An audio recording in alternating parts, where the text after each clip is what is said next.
Mientras oraba, la apariencia de su rostro se hizo otra y su ropa se hizo blanca y resplandeciente. Señor Dios, te damos gracias por la vida de nuestro Señor y Salvador Jesucristo.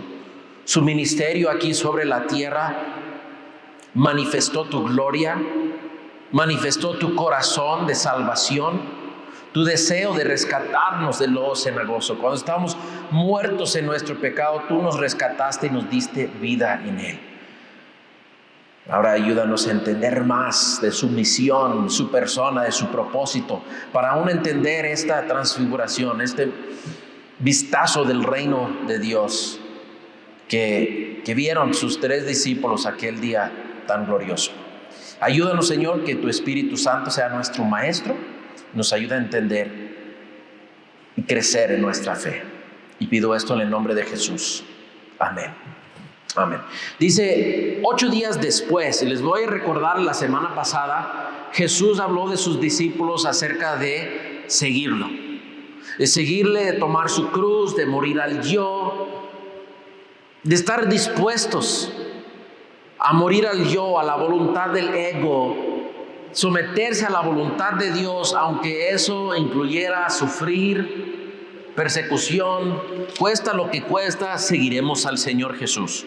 Pero a cerrar la plática, dice en verso 27, pero en verdad les digo que hay algunos de los que están aquí que no probarán la muerte hasta que vean el reino de Dios.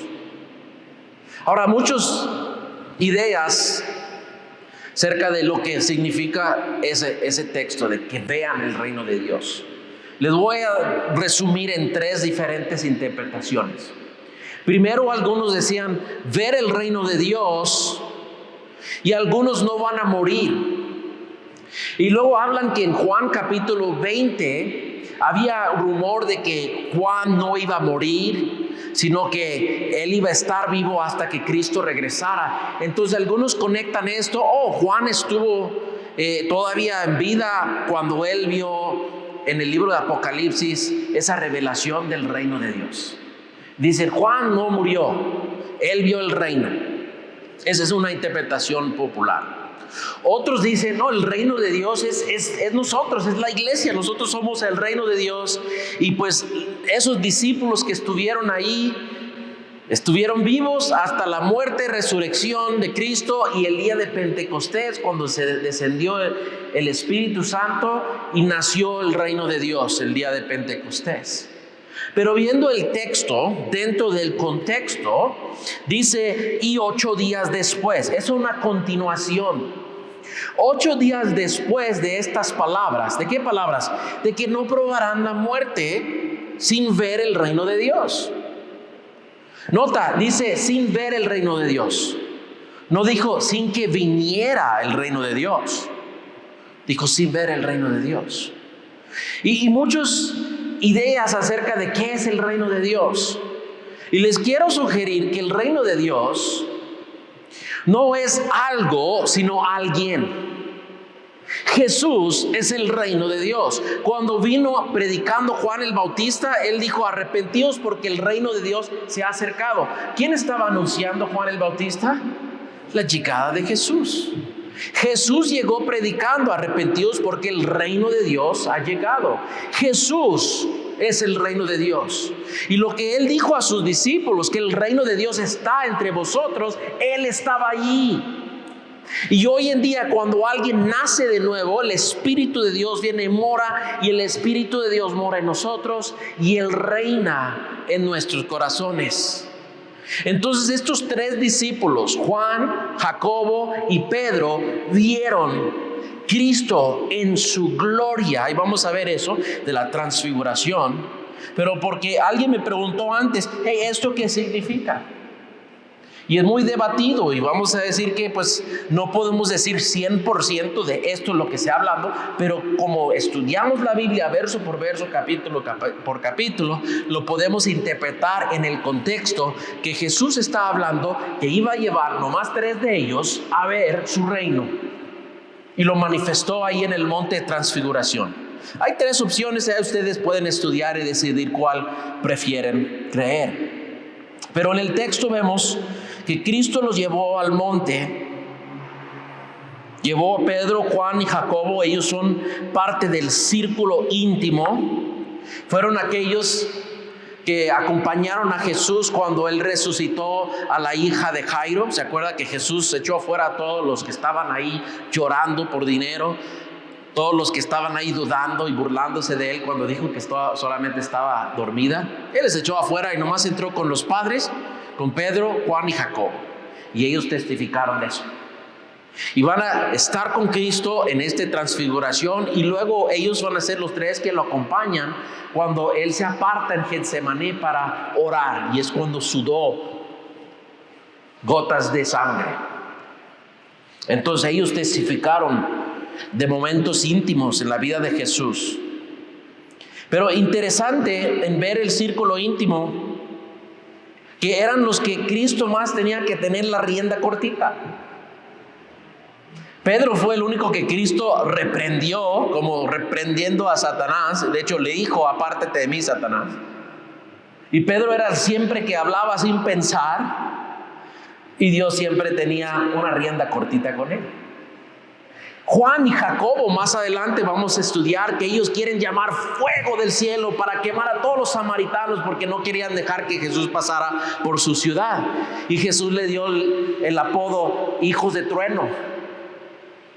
Entonces así yo me siento en buena compañía, a sentir que, porque pues tal vez soy un poquito cabezón, Dios me puso rienda cortita, me puso en el ministerio, así para, como Pedro, Juan y Jacobo, tenerlos más de cortitos, ¿verdad? Entonces algunos dicen: no, tal vez Dios vio algo especial y Dios tiene favoritos.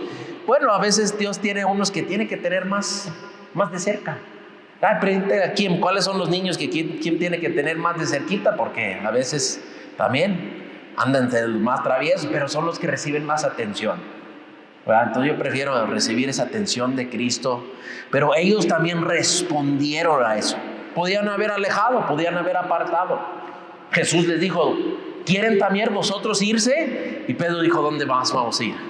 Jesús siempre dando la opción, siempre siendo caballeroso. Hey, ¿quieren seguir más profundo? Toma tu cruz. Es una invitación. Y hoy en día nosotros decidimos ser parte de ese círculo íntimo, en tomar nuestra cruz. Porque hay muchos que profesan ser creyentes, pero no toman su cruz y no lo siguen al monte de transfiguración. Nota algo interesante aquí. Jesús los llevó aparte, ¿para qué? Dice aquí en verso 28: como 8 días después de estas palabras, Jesús tomó con él a Pedro, a Juan y a Jacobo, y subió al monte, ¿a qué? A orar.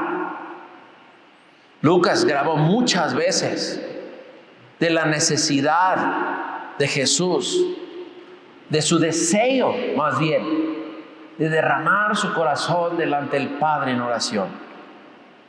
Lucas hace un énfasis en la vida de oración de Jesús.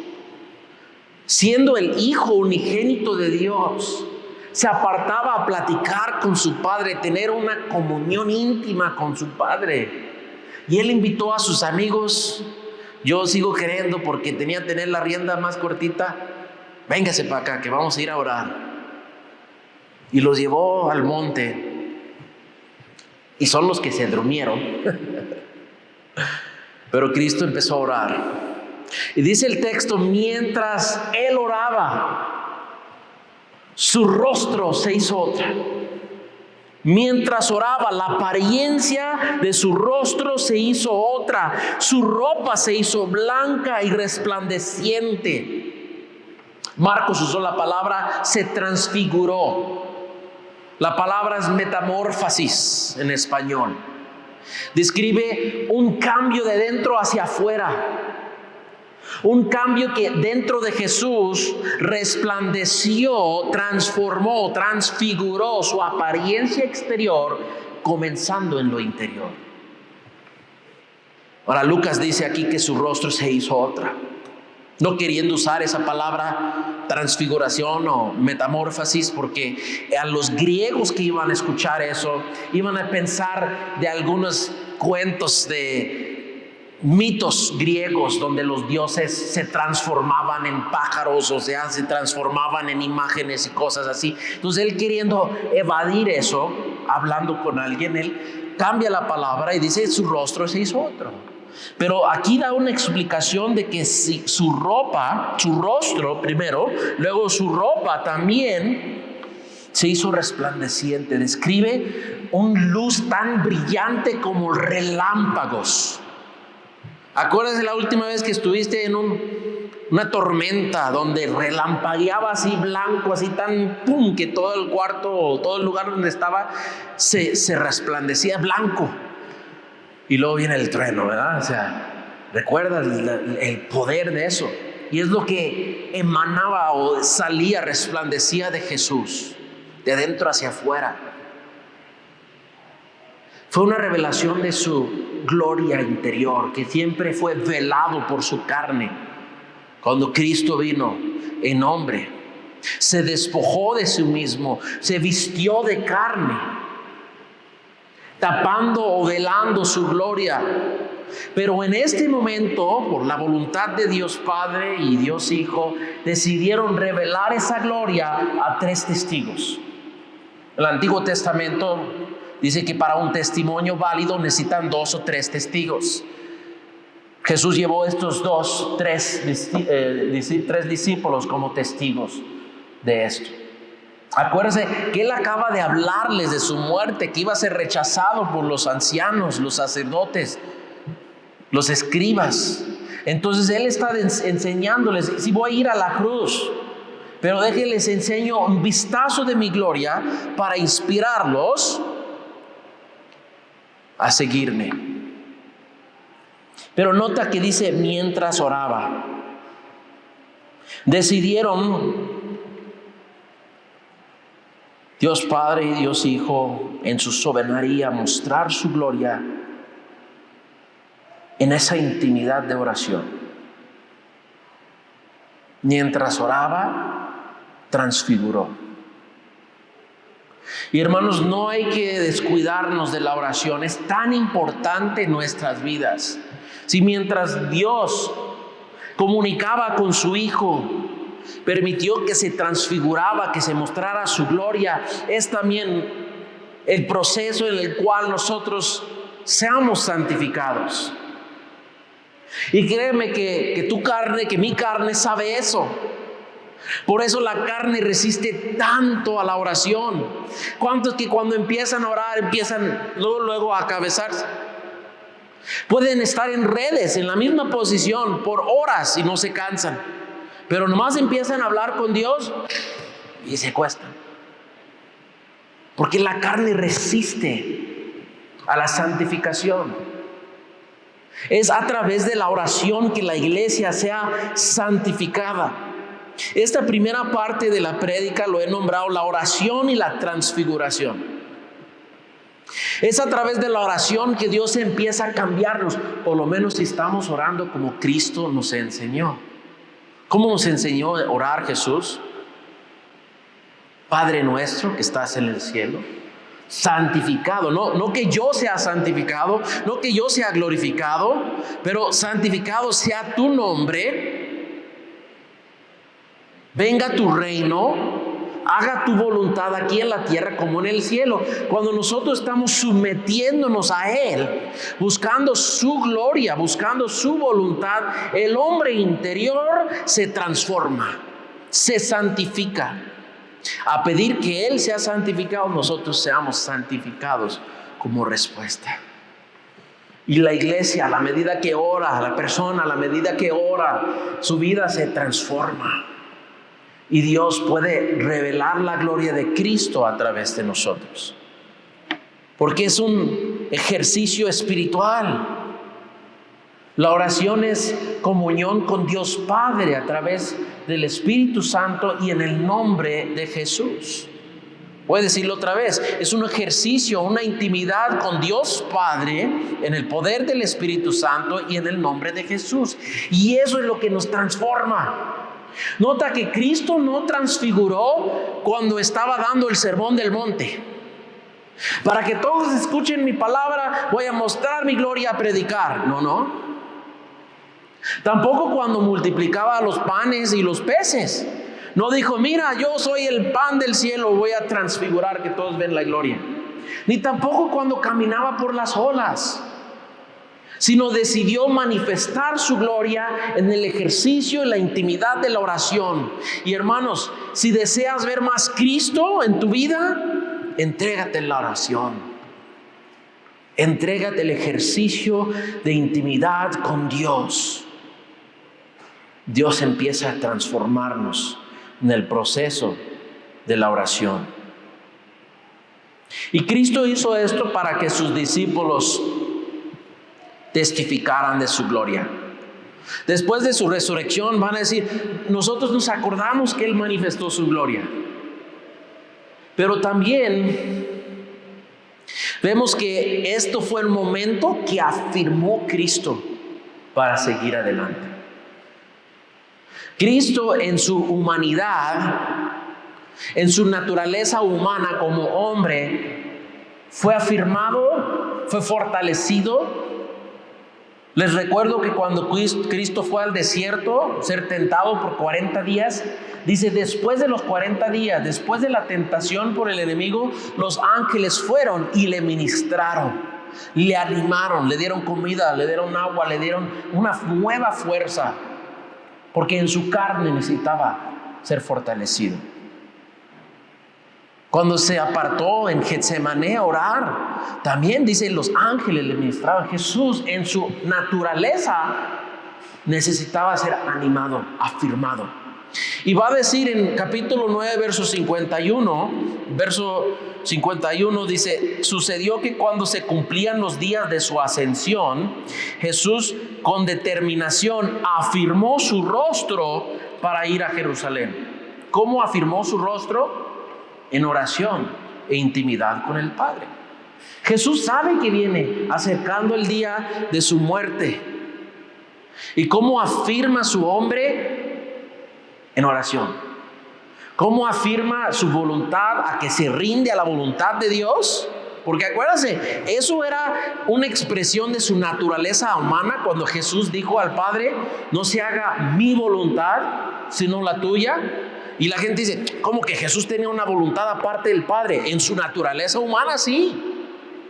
En su naturaleza humana y natural no quería ir a la cruz.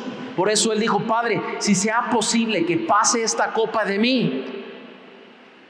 O sea, en su naturaleza quería que se pasara la copa. Él no tenía ninguna culpa ni pecado para que Él experimentara mi castigo y condenación. Pero el hombre Dios se sometió a la voluntad del Padre y la voluntad del Padre se hizo suya. Entonces, hermanos, nosotros también necesitamos apartarnos en oración, afirmarnos, a tomar nuestra cruz, a morir al yo, a adoptar la voluntad del Padre como nuestra voluntad también. Y eso sucede en la oración.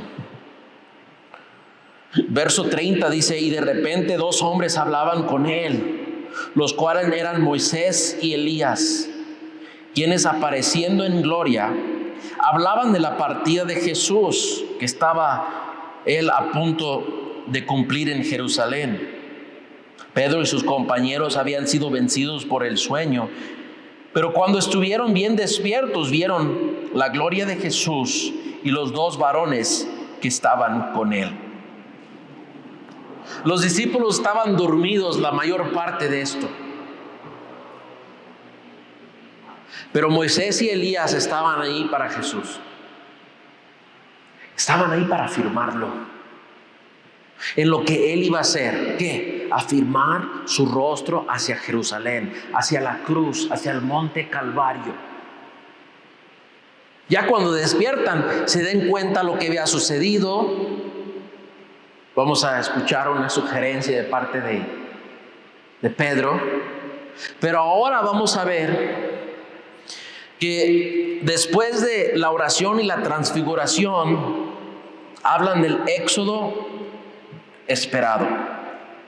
Moisés ayudó a que el pueblo saliera de la esclavitud de Egipto, el éxodo. Los rescató de la esclavitud. Elías ayudó al pueblo de Israel a salir de la esclavitud de idolatría. Cuando el pueblo estaba esclavizado ante Baal y todos sus sacerdotes, Elías fue el instrumento de Dios para que les ayudara a salirse. Pero aquí dice en verso 31 que hablaban de la partida de Jesús. Literalmente en el griego es la palabra del éxodo de Jesús. Para entender la misión de Cristo tenemos que entender que Él descendió del cielo, habitó entre nosotros y ascendió de nuevo. El libro de Hebreos habla muy hermosamente de eso, de cómo Él bajó del cielo. Aquí en su humillación, cuando Él estaba entre nosotros, ministró y cumplió el rol del sacerdote, ofreciéndose como el sacrificio, y luego ascendió a estar a la diestra de Dios, en lugar de poder, lugar de gloria y de honra. Entonces ellos están hablando del proceso del éxodo, de regresar al cielo, y estaban ahí afirmándole en su misión. Acuérdense que hemos hablado de la persona de Jesús y del propósito. Sabiendo lo difícil que iba a ponerse el ministerio, iban a afirmarlo. Testificar que esto fue parte del plan de Dios desde un principio y para animarlo a seguir. Pedro y Juan y Jacobo escucharon de lo que estaban hablando. Escucharon que estaban hablando del éxodo y se recordaron después que esto fue parte del plan, y es lo que Cristo estaba diciendo. Una y otra vez les dice: oye, el Hijo de Dios va a ser entregado a manos inicuos, va a morir, pero al tercer día va a resucitar. ¿Por qué? Porque no quiere que piensen después que la muerte en la cruz fue un fracaso, que salió de sus manos, que X y aquello, que Judas cambió el destino. No, esto fue plan y propósito de Dios. Desde Génesis capítulo 3 verso 15, el protoevangelio, Dios dijo que Él iba a dar un simiente de la mujer que iba a aplastar la cabeza de la serpiente, pero la serpiente iba a lastimar su calcañar. Testimonio desde el principio, profecía, plan de Dios, aún antes de hacer el mundo. La Biblia dice que Jesús es el Cordero de Dios, inmolado antes de la fundación de la tierra. No fue un plan B. Dios ya sabía que el hombre iba a caer en pecado y que iba a tener que enviar el Redentor y poner el plan de redención.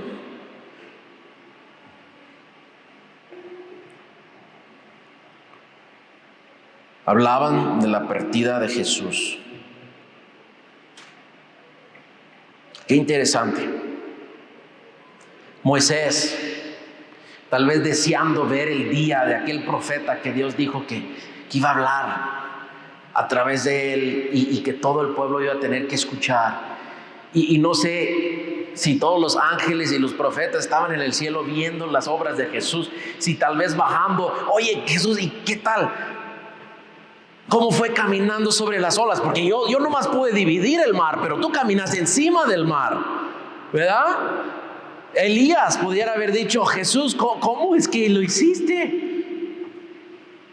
Yo que fui al desierto a llorar. No, tú estabas reprendiendo al enemigo una y otra vez cuando te estaba tentando. Y Elías salió corriendo cuando una mujer, Jezabel, lo estaba correteando. Dijo: ¿cómo es que enfrentaste al enemigo así, con tanto valor? Podían haber hablado de todas esas cosas, pero decidieron hablar de lo que iba a suceder.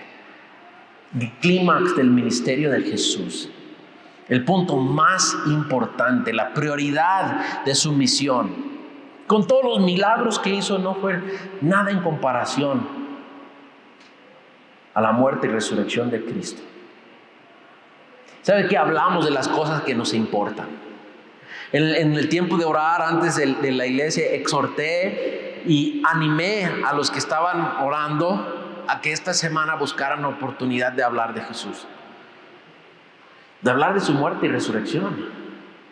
de hacer de este tema de su plática el tema de nuestra plática, que lo hiciéramos prioridad de nuestras vidas. Podemos hablar del clima, ay, qué calor está haciendo estos días. No, sí, y viste el partido de fútbol. Podemos hablar de todas cosas de vanidad y vanidad, pero no hay nada más importante. Si tuvieras un minuto de hablar con Jesús, o con Moisés, o con Elías, ¿de qué hablarías? De lo punto más importante de toda la historia, que dividió el tiempo de la humanidad, de un antes y un después, y eso fue la muerte y resurrección de Jesucristo. Hablaban de lo más importante. ¿Es la vida de Jesús importante para ti?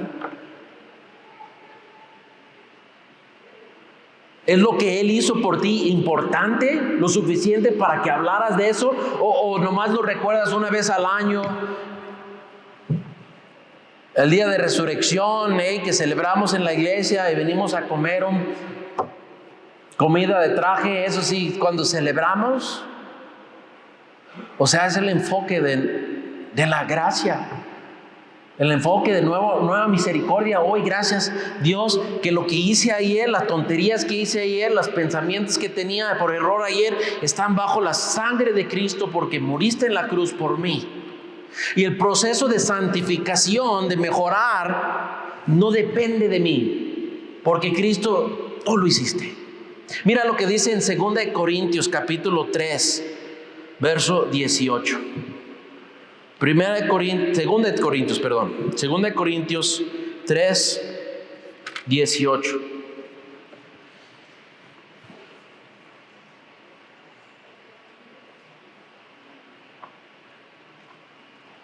Dice: pero todos nosotros, con el rostro descubierto, contemplando como un espejo la gloria del Señor, estamos siendo transformados en la misma imagen, de la gloria en gloria, como por el Señor, el Espíritu. No te dice que estamos siendo transformados, no dice que se están transformando. No es algo que uno hace a sí mismo, si nosotros nos disponemos a que Dios haga eso en nosotros. Yo me acuerdo mis primeros años como cristiano, sentía yo que tenía que esforzarme para despojar de mi viejo hombre. Lo único que tenía que hacer es ser atento al Espíritu, que decía: Jesse, dame eso, Jesse, corta aquello, Jesse, suelta eso, y soltarnos a la obra del Espíritu Santo, porque Él nos va transformando. Pero el caballero, si te aferras al pecado, ok, tendrás también la consecuencia que viene también con ello. Pero si nos rendimos a Él nos va transformando en la misma imagen, de gloria en gloria, la misma imagen de Jesucristo. Y hermanos, hoy en día el mundo necesita ver la imagen de Cristo, y lo puede ver a través de la iglesia, a través de una iglesia que ora y se somete a la voluntad de Dios, a través de una persona que ora y se somete a la voluntad de Dios. ¿Podrá el mundo ver la gloria de Cristo en tu vida? ¿Podrá el mundo escuchar de la misión de Cristo a través de tus labios? Hay que rendirnos, ser instrumentos en las manos de Dios. Moisés, Elías, acompañando a Jesús, ellos representando la ley y los profetas, lo acompañaron porque saben que la ley condena tanto a Moisés como a Elías. Y aunque Elías hizo milagros, él fue llevado en carro de fuego al cielo por la pura gracia y misericordia de Dios. Y los dos saben que si Cristo no cumple en el Calvario, ninguno de ellos merece estar en la presencia de Dios. Todos los que murieron antes de la cruz dependían en la obra de Jesús. Por eso es que después de la muerte dice la Biblia que Cristo descendió al lugar de retención, en la prisión donde estaban en el lecho de Abraham, esperando ser rescatados y llevados a la presencia de Dios. Y nosotros ahora que estamos en este nuevo pacto, para nosotros el morir, con un abrir y cerrar de ojos, estamos en la presencia del Señor. Ya no pasamos por el lecho de Abraham, nosotros pasamos instantáneamente a la presencia del Señor. Y cuando cantamos canciones como la que cantamos hoy ante ese mar de cristal y las voces cantando, yo me imagino los que me están esperando en el cielo. Y me inspira, me afirma a seguir tomando mi cruz, porque quiero verles. Todos los que han adelantado y esperando este año que pasó, mi pastor Jeff, un buen amigo Eric, que están esperando, están cantando delante del mar de cristal, están en la presencia de Dios, viendo la gloria de Dios, esperando que nosotros les alcanzamos. Tal vez tienes a alguien en mente que te está esperando. Espero que Dios te dé un vistazo de su gloria, porque también, hermanos, nosotros en venir a la iglesia somos afirmados en la oración, en la palabra de Dios, en lo que Dios está haciendo en transformarnos. Yo puedo ver el rostro de Cristo en un hermano que Dios está santificando, en una hermana que Dios está transformando. Y aquí en la iglesia donde somos afirmados y fortalecidos.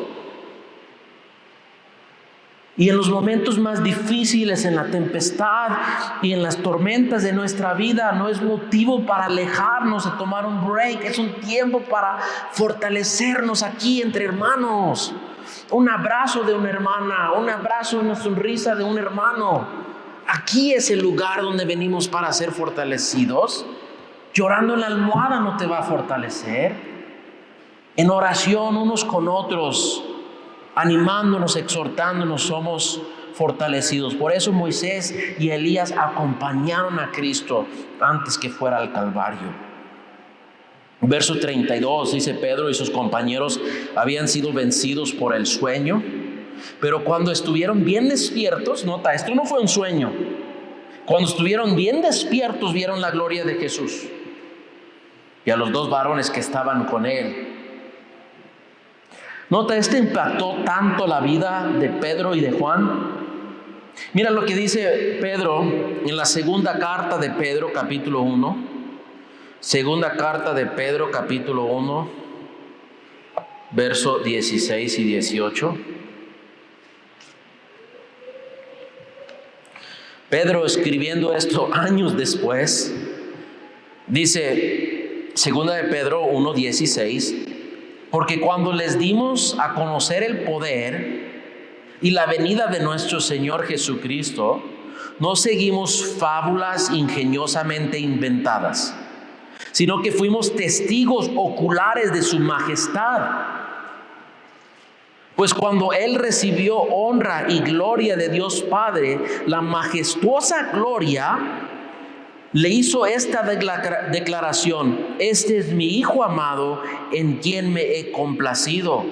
Nosotros mismos escuchamos esta declaración hecha desde el cielo cuando estábamos con Él en el Monte Santo. Pedro está hablando de la transfiguración, cuando vieron la gloria, cuando escucharon la voz del Padre. Juan va a decir en Primera de Juan capítulo 1, Primera de Juan capítulo 1, unas páginas a la derecha en su Biblia, primera epístola de Juan capítulo 1, verso 1. Juan va un poquito más allá, con esa nostalgia que le tenía de la transfiguración. Dice: lo que existía desde el principio, lo que hemos oído, lo que hemos visto con nuestros propios ojos, lo que hemos contemplado, lo que han tocado nuestras manos, esto escribimos acerca del verbo de vida. Está hablando de Jesús. La vida se manifestó. Nosotros la hemos visto y damos testimonio.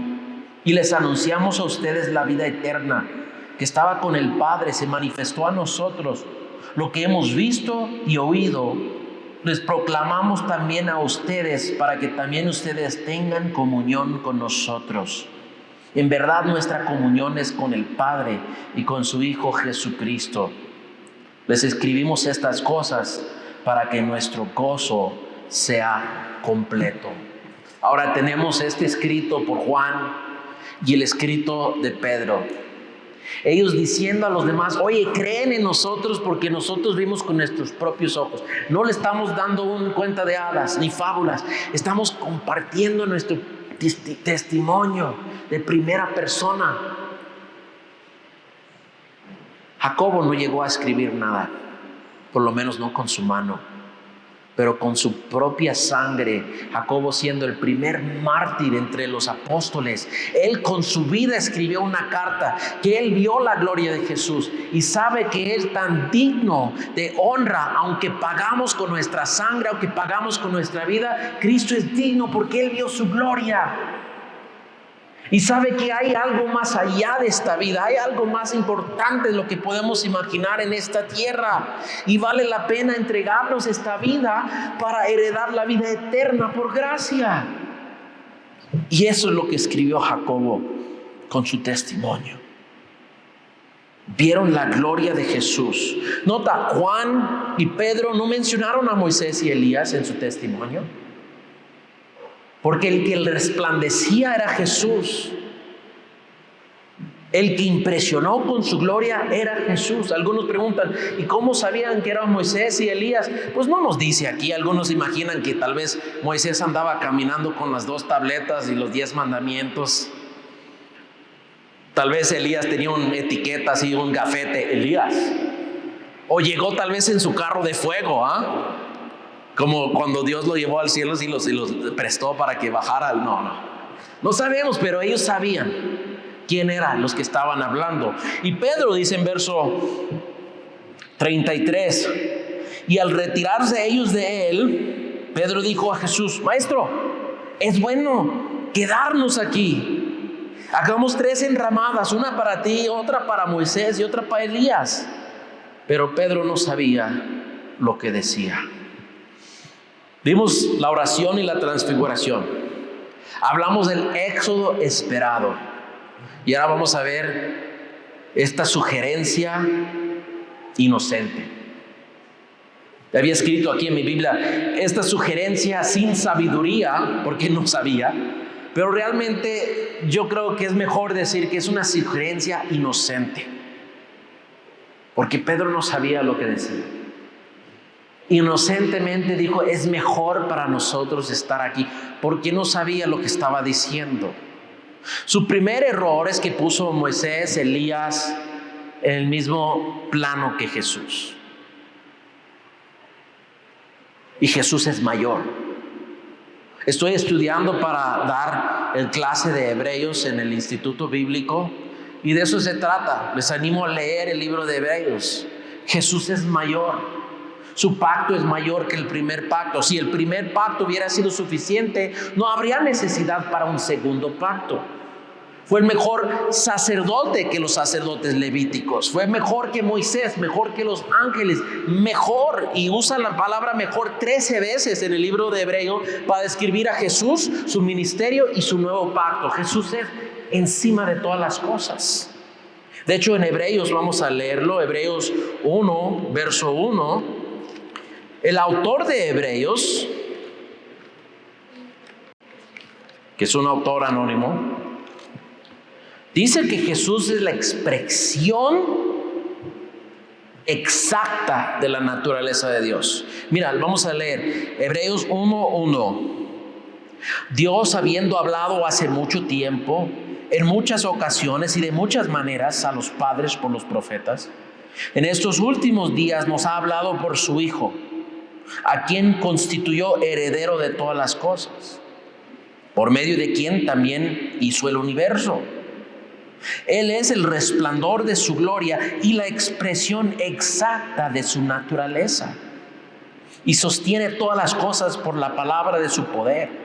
Después de haber llevado a cabo la purificación de pecados, el Hijo se sentó a la diestra de la majestad en las alturas, siendo mucho mejor que los ángeles, por cuanto ha heredado un nombre más excelente que ellos. Esta introducción a la carta nos está diciendo de qué se trata la carta. Que Dios antes ha hablado a través de los profetas, a través de la ley. Dios había hablado en otras maneras, pero ahora la palabra última de Dios es su Hijo. La expresión última, máxima de Dios está en Jesús. Ya no habrá tercer pacto, ya no habrá nueva revelación. Cristo es la revelación exacta de Dios.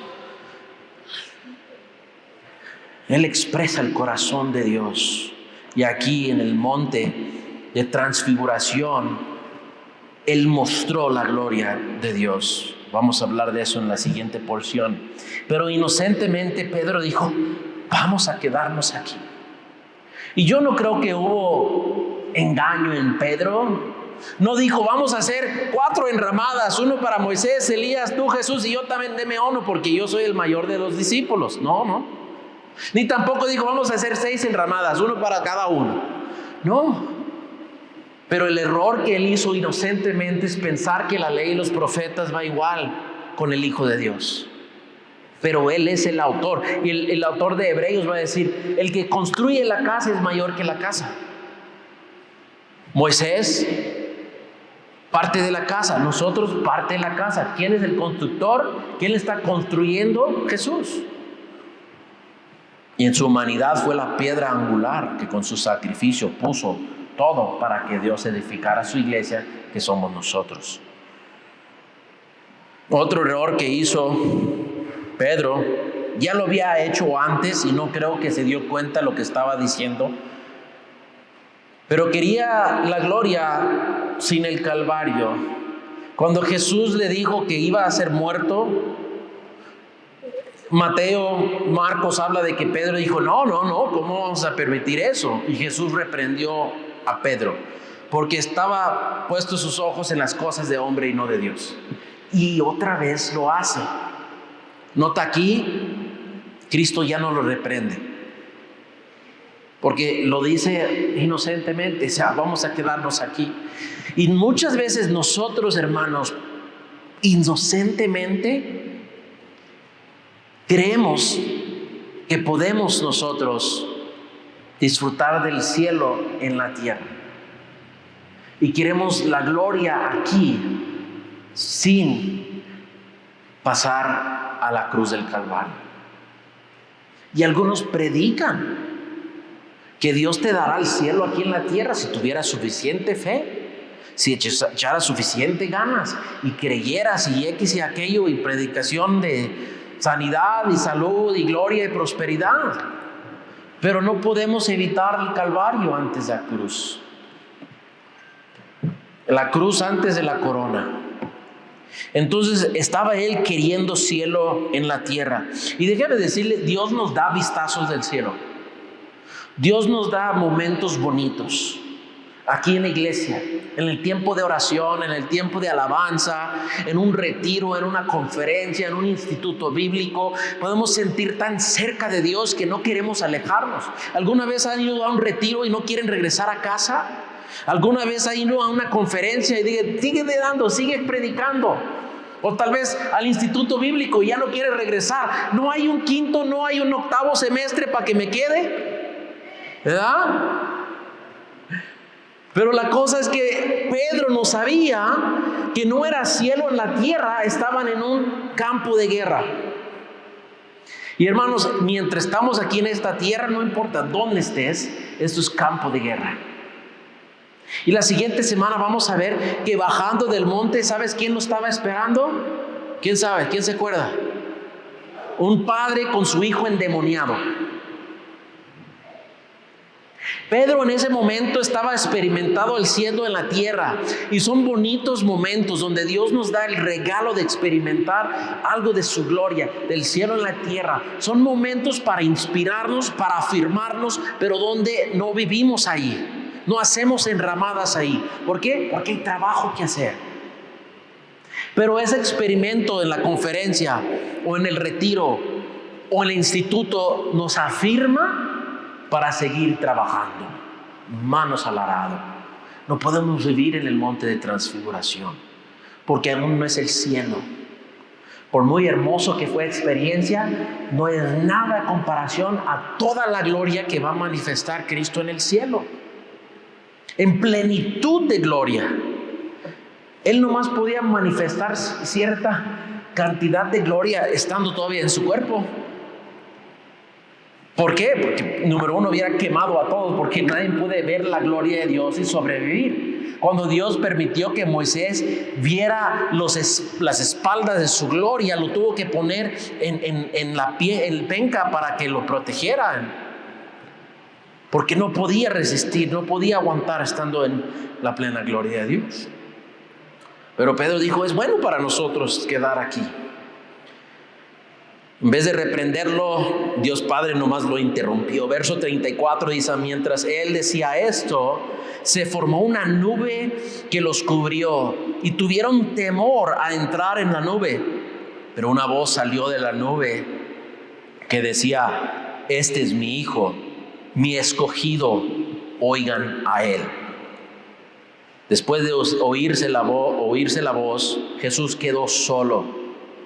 Ellos mantuvieron esto en secreto por aquellos días, no contaron nada de lo que habían visto. Jesús les dijo no contaran nada hasta que Él había resucitado, y lo hicieron.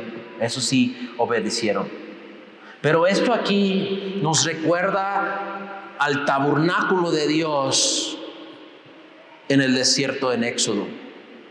¿Se acuerda cuando Moisés edificó el tabernáculo? Inauguraron el tabernáculo con sacrificio. Dice que la gloria de Dios, de esa nube, descendió arriba del tabernáculo. Se llenó el lugar que los sacerdotes y Moisés no podían entrar. Es la gloria Shekinah, que habla de la presencia misma de Dios. Es la es la expresión de su gloria. Y en ese momento Cristo, que tabernaculó con nosotros, es cuando Juan dice que habitó entre nosotros, es el tabernáculo.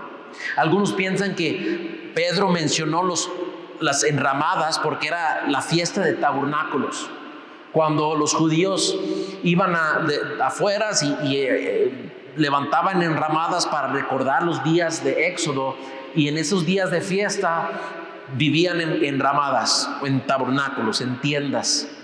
Entonces, aquí, ¿qué es lo que hizo Dios? Otra vez llenó una nube de su gloria, y el tabernáculo es Cristo, Emmanuel, Dios con nosotros.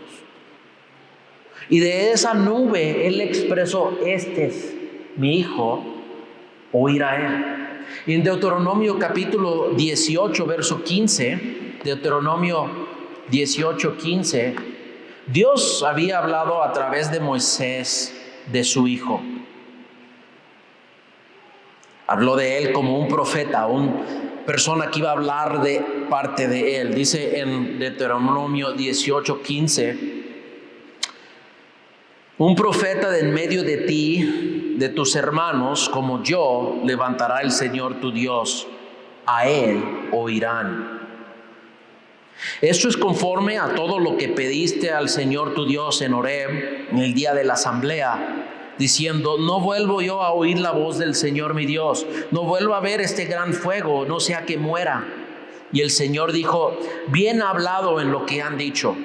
Un profeta como tú levantaré de entre sus hermanos y pondré mis palabras en su boca, y él les hablará todo lo que yo le mande. Y sucederá que a cualquiera que no oiga mis palabras, que él ha de hablar en mi nombre, yo mismo le pediré cuenta. Es una profecía acerca de Jesús, porque el pueblo no querían escuchar a Dios directo. Entonces Dios tuvo que venir en hombre para que podía hablarles, para que podía manifestar la gloria de Dios y expresarle el corazón. Entonces Dios aquí está diciendo, hay oír a Él. Tienen a Moisés la ley y no podían cumplir. Tuvieron los profetas, Elías, y no le obedecieron. Este es el que, si no oyen, tendrán que rendir cuentas a Dios. Todo el que no oye a Jesús, la condenación ya está sobre él. Y la Biblia dice que todo el que cree en Él serán salvos. Vamos a orar. Señor Dios, te doy gracias por tu palabra. Y aún 2000 años después podemos escuchar de este evento, ser inspirados, lo que escucharon, lo que vieron. Y solamente podemos imaginar. Pero gracias Dios porque en tu iglesia sigues transfigurándonos, sigues santificándonos, Dios. Y te damos gracias porque tú eres el que haces la obra y has hecho la obra en nosotros, Dios. Muchos de nosotros estábamos muertos, todos estábamos muertos en nuestro pecado antes de conocerte. pero nos has sacado del lodo cenagoso y de vicios y el pecado y nos has transformado, Dios. Por eso te damos gracias. Gracias porque aquí en la iglesia podemos animarnos, podemos afirmarnos unos a otros en nuestra fe, a compartir nuestro testimonio. Cómo tú sanas heridas, cómo tú consuelas dolor, cómo tú libras de tentación y del pecado. Gracias, Dios, por todo lo que has hecho. Sabemos que aún no has terminado esa obra en nosotros. Sabemos que hay trabajo que hacer afuera. Quisiéramos vivir siempre en la gloria y esos momentos donde experimentamos de cerca tu presencia, pero Dios, tenemos que regresar al mundo temporalmente para hablar al mundo de Cristo. Estamos en el mundo, pero no somos del mundo. Protéjanos del mal, pero ayúdanos a ser luz en este mundo, sal en esta tierra, Dios, para que podamos invitar a otros a ver tu gloria, a ser transfigurados por tu Espíritu Santo, a vivir una nueva vida en ti, Cristo Jesús. Damos gracias por todo lo que has hecho, todo lo que harás en el futuro también. La gloria y la honra es tuya hoy y para siempre. En nombre de Jesús oramos esto.